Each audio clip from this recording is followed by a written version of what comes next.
mbokk yeeg xarit yi bàyyi xel seen télévision bi di Cast TV ñu ngi leen di nuyu baax a baax di amaat loolu mbégte ak kontaan see ji jàkkaarloo waat ak yéen tey nag bu ngeen séenee décor bu rafet bi nii ngeen xam ne ñu ngi fii ci maison de la femme bu Malika li ñu fi indi nag moom moo di ñëw ci li nga xam ne moom moo di cérémonie de lancement du projet de formation et de certification de 150 entrepreneurs en agroalimentaire muy ay jigéen yoo xamante ni nag dañuy bay seen waar ci wàllu transformation waaye tamit di bay seen waar ci wàllu maraîchage waaye di bay seen waar ci wàllu lépp loo xam ne nii lu ñuy lekk la mu jëm ci suñu biir tey nag ñu fas yéene ci am li nga xamante ni nii moom moo di ay formation ñu former leen ci ba ñu nekk li nga xam ne mooy agroalimentaire renommé ñoom nag daal di nekk lëkkaloo ñi nga xam ne moom moo di Enda Graph Sahel waaye nag daal di lëkkaloo ki nga xam ne moo di 3FPT ku dégg 3FPT nag xam ne li nga xam ne moo di formation boobu dafay am ay lijaasa yoo xam dañ leen coy jox waaye nag ci gannaaw loolu ak gunge boo xam ne bu am solo lay doon ñuy def nag lu dul ànd ak yéen dem ci biir xool li nga xam ne nii moom moo xew ci biir salle ba moo am ca cérémonie ba. li ñu war a def mooy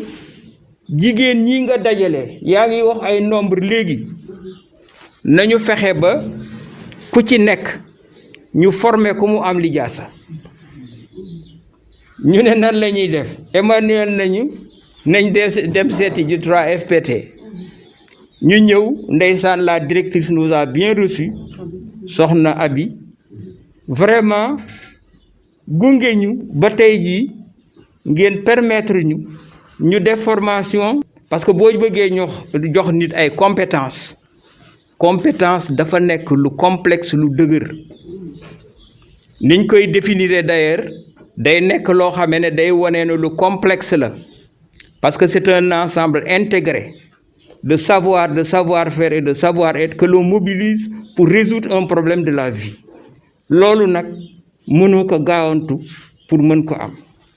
ñoom ñu accepter financer ñu dans le cadre de ce projet pour 6 mois mais au terme de ces 6 mois là ñu am certificat professionnel de spécialité mooy engagement bi ñu am par rapport à 3FPT. yem rek ci transformatrice yi restauratrice yi aussi ñu ngi ñëw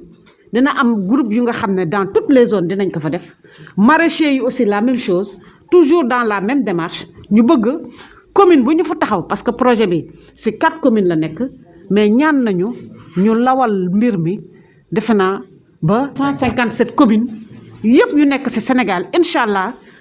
yéen waa 3FPT ñaan nañ leen loolu ñu ànd lëkkaloo Enda ITA 3FPT groupe yëpp ñu ànd ñu jël démarche boobu ñu yaatal ko aujourd'hui ñu ngi une plateforme de plus de 25 000 femmes te ñooñu ñëpp dañuy yëngu ci wàllu transformation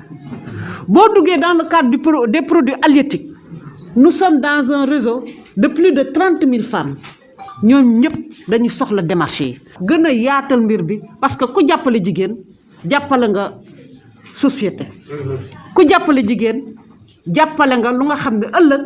mooy avenir du Sénégal. dañuy wax ne formation bi defe naa ne man c'est une première ma gis ko c'est une première xaj na nag yàgguma dox ci développement mais nag maa ngi koy soog a gis ndaxte ñun depuis ñu nekk di formé wu ba ndëgë ni mosuñu am certification te fu nekk dem nañ fa fu nekk suñu produit mu ngi fay dem ci àddina bi yëpp nag mais mosuñu am certification kon boog defe naa ne bi ne lii am solo goo xamante ne bi ne maa ngi ko doon wax keroog lundi di ko dénk suñu moroomu jigéen ñi di ko dénk sama bopp man di ko dénk suñu moroomu jigéen ñi ne nañ ko tëye ak suñu fukki loxo def ci suñu engagement yëpp nag ndaxte mën nañ la jàngal ni ñuy nappe nag ndaxte ci loolu lañ jublu Enda toujours noonu la du la jàngal di la may jën mais daf lay jàngal ni ñuy nappe buñ la jàngalee ne ni ñuy nappe ba pare nag jox la gaal jox la jumtukaay yi yëpp nga wéer sa gaal ne amul benn solo il faut nga jëm engagement mën a dugg ci géej gi ñemee nuur ñemee tooy ñemee dékku ngelaw li ndax lépp dina ci am kon nag ndaxte développement dafa gaawul ku yàkkamti rek bokkoo. fas yéene formé waat transformatrice yi kii céréales ak fruits et légumes xam naa ne mënoon nañoo defar cere de mënoon nañoo defar araw mais lii ñu gis démb ak tey wax dëgg yàlla xamuñu ko woon kon yokk ngeen xam-xam bi te yàlla dafa dogal tamit dañ ñu daan former ba pare du ñu am kayit du ñu am dara kon bu ñu génnee bëgg a dem former kenn ne ana seen kayit kon loolu du am benn carte d'identité boo xam ne bii ne mooy wone ne lii ngay def mën nga ko 3FPT wax dëgg yàlla ñu ngi leen di sant bu baax ndax loolu su mënee am yéen a ci jàpp Fat Ndoye yow ak Cheikh Tidiane jërë ngeen jëf te loolu mënoon ngeen ko def rek téye seen loxo mais da ngeen ko def ba pare daal di ne nit ki doo ko jàngal ba pare te lëkkale woo ña nga jàngale ngeen dellu si waat nag defal ñu plateforme locale muy ñooñu ñépp nga tudd ñu boole leen ci benn kuréel ñu ànd ci nga dellu si waat ne man de ñeenti communes yi ma nekk yépp naa fexe ba lëkkalewaat leen ndax su ma leen lëkkalewaatee dinaa mën a fexe ba lëkkale région yi dinaa mën a fexe ba lëkkale département yi dinaa mën a fexe ba lëkkale Sénégal yépp te loolu muy lu am solo. yéen nag ci lu baax rek laa leen xam lu baax loolu mooy di dox loo xam ni lii day suqali jigéenu Sénégal te ma bokk ci jigéen ñooñu am ci mbégte trop ndax seen taxawaay ci Sénégal waxuma ko waaye li ma gis fii nga xam ni fi laa dëkk di Malika dama cee am mbégte te mu doy ma lool ndax nit mën na am bëgg-bëggam mën na am pas-pasam mën na am cawarteem waaye loolu yépp dafa am loo xam lii moo ko war a motiver pour ñu mën a atteindre seen objectif te taxawaay boobu may wax jigéen ñi ñoo ko am mais da ngeen leen a gunge jàppale leen tette leen def ci ñoom loo xam lii tey ku leen gis sopp leen bëgg leen suñu demee tey ba nga xam ne li nga xam ne ñu ngi liggéey bu yàgguloo rek ci Covid bi commune yi di commander ay kit alimentaire foog naa ni monsieur le maire la mu jëkk a def mooy li ma gis jigéen ñi Malika di ko liggéey du ma dem di commander ji pat lii ñuy liggéey ci lay commander pour jox ko population bi loolu su amee grâce à yéen parce que yéen a leen formé ba ñu mën a liggéey bu rafet boo xam ne nit dina ko bëgg di ko jël di gërëmi tamit seen partenaires yi ngeen àndal 3FPT wax ngeen ko léegi seen taxawaay ni mu rafetee macha allah du leen gunge ak bépp partenaire boo xam ne bii rek ànd ngeen ak ñoom ci liggéey bi ñu di leen ci jàppale ñu ngi leen di gërëm bu baax di leen sant di nuyu tamit suñu nattaangoo yu jigéen yi nga xam ne yàlla dafa dogal ñu nekk ci yeneen commune muy Pikine di Rufisque di feneen ngeen bokk ak ñoom liggéey bi itam ñu ñëw ànd lëkkaloo ñoom itam seen taxawaay rafet na ñu ngi leen di gërëm di leen nuyu di leen sant bu baax a baax a baax di leen encourager itam ci seen taxawaay boobu ngeen xam ne taxaw nga. parce que dañ doon faral la plupart dañ doon jël di sebet ak yooyu mais mutuelle chaise bi aussi bureau de vie bi comme que dañu prêt pour dem à l'importance la moo tax ñu def nit ñi humide bi lii cere la cere bi am na plat léegi sànqal bi lañ defar ñuy dem si fruits et légumes yi parce que innovation lañ doon def xam nga la plupart dañuy xool ne si cérémonie yi dañuy def des jus wala ñu jënd ay canettes ñu ne le consommer local je crois que c'est mieux ñu defar sirop d'ita sirop jinjeer sirop tamarin ak marmelade les marmelades c'est bon pour les enfants pour des goûters pour def des confitures def purée de tomate ak conserve de légumes parce que dina am benn moment boo xam ne légumes yi dañuy bari ñu won leen naka lañ koy conserver nga xam ne dina am durée de vie ba xam bu période boo xam ne matière première bu amatul ñoom dinañ ko mën a utiliser kon loolu lañ fa def mais ñu def ko ci anam yoo xam ne xëy na changé nañu méthode bi parce que bii yoon dañ leen di laaj ñoom naka lañ doon defee mais ni ñu doon defee par rapport ak léegi y a une innovation parce que comme l'ITA est là te dañu ne à tout moment innovation day am méthode de traçabilité bi tamit ñu daal di leen ko étude de milieu bi ñu jël ko en charge ñoom seen bopp tamit ñu xool naka la ñu war a mën a taxawee bu mën a liggéey matière première bi aussi ñu xool kon dañuy chaîne de valeur bi ñoo ngi koy topp xool naka lañ koy toppee ba xam ne ba si paysan ba si consommatrice bi naka la ñuy liggéey ba ku nekk mën si gis seen borom loolu la ñuy liggéey ne à Rufisque te moom la ñu fas yéene liggéey fii ak ñoom pour lépp ñu teg ko si dans les normes ndax fii mu nekk dugub bi mboq ba maïs bi yëpp parce que boo xoolee ne ñebbe bi sax dañu xalaat ne ndambe kese la mais ñebbe bi mën nañ si defar akara mën nañ si defar caakiri mën nañ si defar cere loolu yëpp danañ si defar ay gâteau kon léegi matière première yi fi am yëpp war nañu commencer tamit di ko tàmmal suñuy doom yi ñu koy consommer ñuy lancer affaire bi aussi pour les cases des tout petits ak les garderies d'enfants ñuy jël matière première dugub bi di ko jël di leen ko joxal ndax même laaxu bisaab sax dañ koy defar kon léegi il faut que les gens commencent à consommer local dina tax ba ñi siy liggéey tamit mën si seen poos mën see fees ñu mën a faj seen soxla dina tax tamit wér-gu-yaram bi parce que boo xoolee jus bisaab bi wala jus di tax bi valeur nutritionnelle yi si nekk par rapport ak yi ñuy jëndee des colorants ak des produits chimiques te bii produit yi c'est 100% naturel amul benn produit chimique amul dara c'est naturel sucre matière première kese la. xanaa di sant rek sant bu baax parce que defe naa ni lii lu am njëriñ la si réew kon madame bi waxee léegi di développer le consommé local très important moo tax bi ENDA ñëwee proposer ñu projet bi donc DG suñu directrice générale Abi Seye ànd si ak moom sawar si lool parce que xam na njëriñ bi moo tax mu boole ñu ak ENDA ñu signé benn partenariat signé contrat pour jàppale jigéen ñi jàppale leen si seen bëgg-bëgg. xam nga état dafa jox ku nekk ak la nga war a def ñun 3FPT daf ñoo jox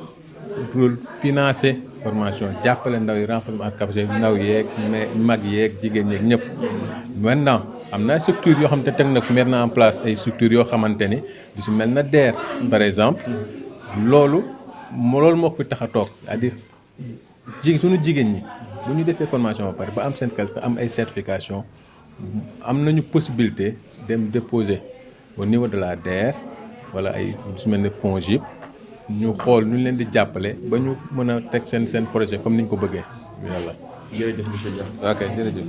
merci. Donc il faut vraiment que le produit soit vraiment normé et destiné à l'exportation nga xam ne foofu moom il faut nga am code barre